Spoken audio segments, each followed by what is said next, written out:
Hi అండి. నమస్తే. Welcome to అమ్మాయి లోకం. అందరూ ఎలా ఉన్నారు? నేనైతే చాలా బాగున్నాను. మీరందరూ కూడా బాగుండాలని మనస్ఫూర్తిగా కోరుకుంటున్నాను. ఇవాళ మన రెసిపీ వచ్చేసి మార్నింగ్ బ్రేక్‌ఫాస్ట్‌లో కానివ్వండి, ఈవినింగ్ స్నాక్‌లో కానివ్వండి, డిన్నర్‌లో కానివ్వండి, ఒక మంచి హెల్తీ రెసిపీ ఎలా చేయాలో చూద్దాం. స్కిప్ చేయకుండా చూడండి.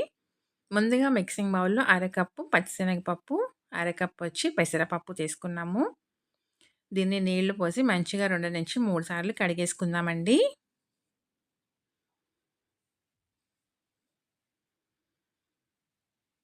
మీరేదైనా కానీ ఒక మెజర్‌మెంట్ పెట్టుకోండి. అన్నీ దాంతో కొలతగా తీసుకోండి. కరెక్ట్‌గా వస్తుంది. ఇప్పుడు దీనిలో నీళ్లు పోసేసి మూత పెట్టి ఒక గంట పాటు పక్కన పెట్టుకుందాము. మనకి ఇప్పుడు గంట అయిపోయిన తర్వాత చేసుకునే దానికి 10 నిమిషాల ముందండి ఒక కప్పు అటుకులు తీసుకున్నామనమాట. ఇవి మొద్దటుకులు. ఈ రెసిపీకొచ్చి మొద్దటుకులు కానీ, మీడియం అటుకులు కానీ తీసుకోండి బావుంటుంది. పలుచగా ఉన్నవనుకోండి మనం కడిగే లోపలే మెత్తగా అయిపోతుందనమాట పిండి పిండిగాను. ఇప్పుడు దీన్ని నీళ్లు పోసేసి ఒక 2 సార్లు మంచిగా కడిగేసుకుందాము. కడిగేసి కొంచెం నీళ్లు పోసి ఒక 5 నిమిషాల పాటు పక్కన పెట్టుకుందామండి. నానితే సరిపోతుంది.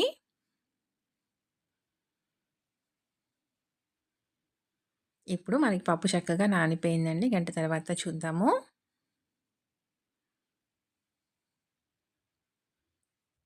ఒక మిక్సీ జార్‌లో చిన్న అల్లం ముక్క, ఒక ఎండుమిరపకాయ, ఒక పచ్చిమిర్చి తీసుకున్నాము.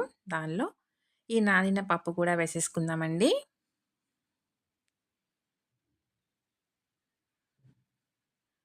నీళ్ళు ఎక్కువగా వేసుకోకుండా 1, 2 టేబుల్ స్పూన్లు మాత్రమే నీళ్లు వేసుకొని దీన్ని కొంచెం బరకగా గ్రైండ్ చేసుకుందాము. మరీ మెత్తగా కాకుండా చూడండి ఇలా ఉండాలనమాట.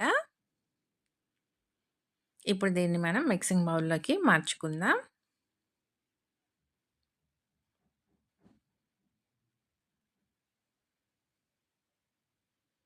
తర్వాత ఇదే మిక్సీ జార్‌లో వచ్చి నానిన అటుకులు కూడా తీసుకుందామండి. అటుకులు చక్కగా నానిపోయినాయి.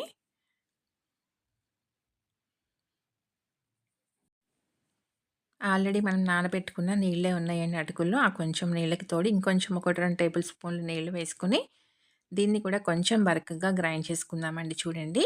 ఇలా ఉంటేనే మనకి టెక్స్చర్ అనేది బావుంటుందనమాట.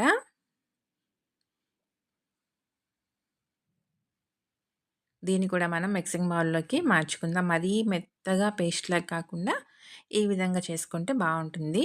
రుచికి తగినంత ఉప్పు, ఒక టీ స్పూన్ జీలకర్ర, కొంచెం ఇంగువ. ఇంగువ అస్సలు స్కిప్ చేసుకోవద్దండి. టేస్ట్ చాలా బావుంటుంది రెసిపీకి. సన్నగా తరిగిన కరివేపాకు కొంచెం, సన్నగా తరిగిన ఒక పెద్ద ఉల్లిపాయ అండి. సన్నగా తరిగిన కొత్తిమీర కొంచెం వేసేసి మొత్తం మంచిగా కలుపుకుందాము. కన్సిస్టెన్సీ మనకి కరెక్ట్‌గా ఉందండి. కన్సిస్టెన్సీ ఇలానే ఉండాలి. మీకు మరి దీనికంటే ఇంకా ఎక్కువ గట్టిగా అనిపిస్తే కొంచెం నీళ్లు వేసుకొని 2, 3 టేబుల్ స్పూన్లు మాత్రమే ఇంక ఎక్కువగా నీళ్లు వేసుకోవద్దు. కలిపేసుకున్న తర్వాత ఒక చిటికెడు వంట సోడా వేసుకుందామండి. వేసి కలిపేసుకుందాము. వంట సోడా వద్దనుకున్నారనుకోండి స్కిప్ చేసేయొచ్చు.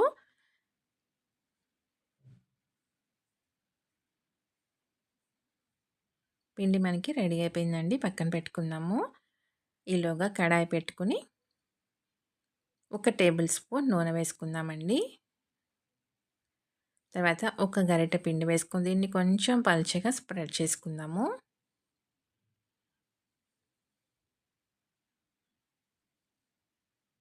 స్టవ్ వచ్చేసి లో టు మీడియం ఫ్లేమ్‌లో పెట్టుకొని 2 పక్కలు చక్కగా క్రిస్పీగా అయ్యేటట్టుగా కాల్చుకుందామండి. ఎర్రగా కాల్చి తీసుకుందాము.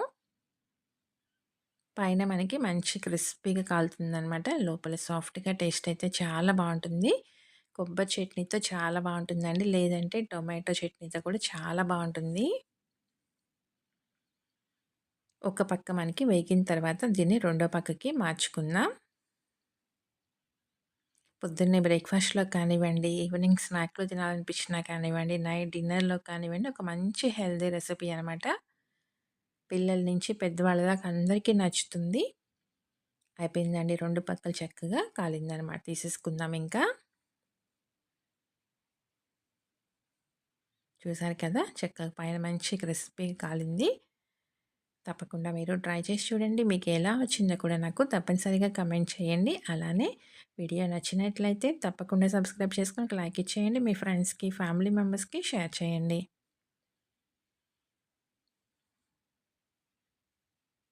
చూసారు కదా! మంచిగా కాలిందండి. ఒకటి ఓపెన్ చేసి చూద్దాము.